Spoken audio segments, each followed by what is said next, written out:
It's been about 2 minutes. Stop. Conservative, you are now arguing the negative. You have 2 minutes to make your constructive argument. You may begin now.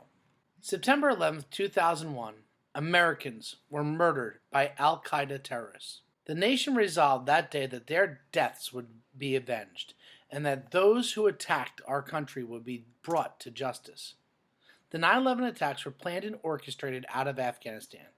In the fall of 2001, the U.S. invaded it to make sure that that could never happen again. To secure this goal, first, the people who attacked the U.S.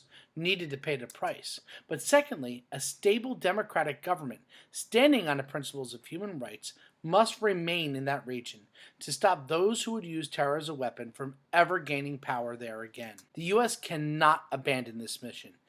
This nation has a moral and strategic interest in maintaining its presence in the government in Afghanistan until it is ready to stand on its own. The war against the Taliban and its allies is morally right. The Taliban carried out crimes against humanity, including the brutal oppression of women and religious minorities. If the U.S. pulls all forces from the region, it will create a vacuum of power in which the Taliban will return. With the Taliban will come more oppression and a new safe haven for terrorist groups like Al Qaeda and ISIS to attack the U.S. and its allies. Pulling troops from Afghanistan will only embolden the enemies of the U.S. It will prove to them that they can outlast the U.S.'s will to fight. That despite our military power, our willpower is weak. The U.S. needs to prove to our enemies and to the world that if you attack this country, no matter how long it takes, the U.S. will stand against you and defeat you. Being in Afghanistan strengthens U.S. interests in the regions. Being there gives the U.S. leverage against hostile powers like Iran. The U.S. military residing in Afghanistan makes Iran think twice about attacking us. Lastly, the U.S. has a moral obligation to see Afghanistan through a resolution. Abandoning Afghanistan means the sacrifice of U.S. veterans, living and dead, was for nothing. It means that the people of Afghanistan who look to the U.S. to restore human rights will be met with returned oppression. Abandoning Afghanistan means abandoning the pledge of justice this nation made to the victims of 9/11. The U.S. should not abandon its principles, its security, or its mission in Afghanistan. Stop. Liberal, you have 2 minutes to question the opposition.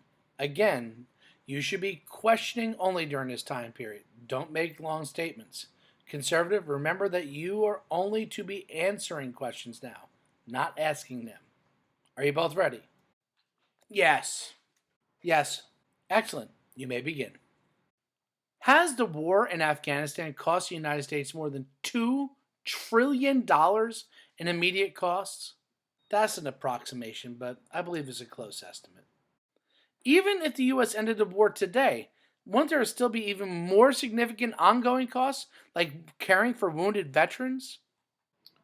Every war has its costs that go well beyond the battlefield. This war is not unique in that measure. Can the U.S. afford to pay trillions more dollars on top of what we've already spent and are already committed to spend because of the war in Afghanistan? Letting Afghanistan collapse will bear its own economic and moral costs. It is arguable that leaving this situation unresolved will only draw the U.S. into another even more costly conflict in the future. This February, 2 U.S. soldiers were gunned down by a soldier wearing an Afghan uniform. Haven't many of the deaths of U.S. soldiers come at the hands of the same Afghan soldiers that we're training? So aren't we essentially training soldiers to attack us? These incidents are not the norm and are often done by Taliban forces posing as Afghan security forces, and it doesn't take away from the importance of the U.S. mission.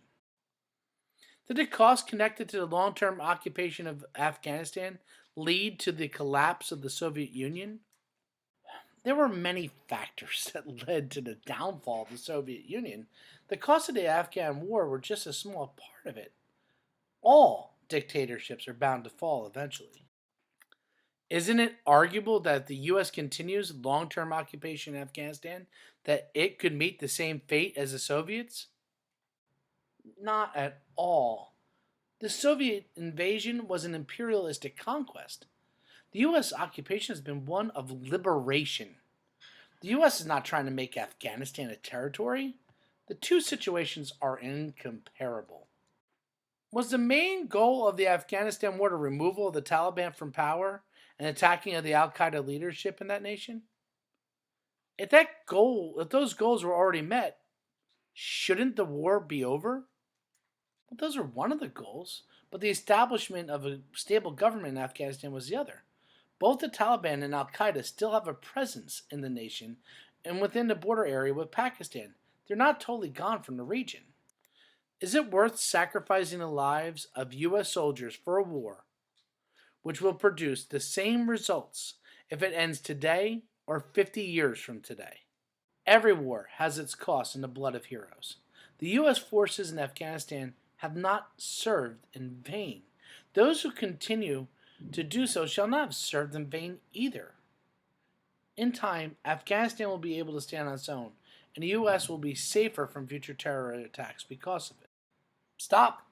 Now, normally during a live debate, I would give both sides the opportunity to prepare their summative or closing arguments. The purpose of the summation is to refresh your audience on the main points that you had and to draw upon anything from during the debate that you feel further makes your case.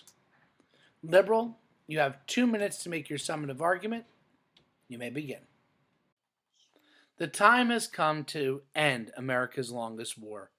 The U.S. government needs to end the U.S. occupation of Afghanistan now, and we have proven that there are many reasons for this. The ongoing war in Afghanistan is no longer in the U.S. interest. It has cost the U.S. far too much in blood and treasure. Continuing there will only continue unaided draining of American lives and finances. The goal to start a war was met years ago, yet the U.S. is still there in this seemingly endless war. No war is meant to go on forever. The U.S. will remain at war inside of Afghanistan as long as it occupies this country. The U.S. presence in Afghanistan has now become a detriment to the U.S. successfully countering terror attacks. We have no clearly defined end goal for this war. We're pulling troops out today or 10 years from now will produce the same result in Afghanistan or even worsen the effect of the conflict on the U.S. Former CIA agent and Republican Michael Scheuer says it best. On the question of whether or not to pull out forces from Afghanistan, he said, "It's not a choice between war and peace. It's a choice between war and endless war. It's not appeasement. It's better to call it in the American self-interest." Early in the debate, I mentioned 2 U.S. soldiers who were killed in February of 2020.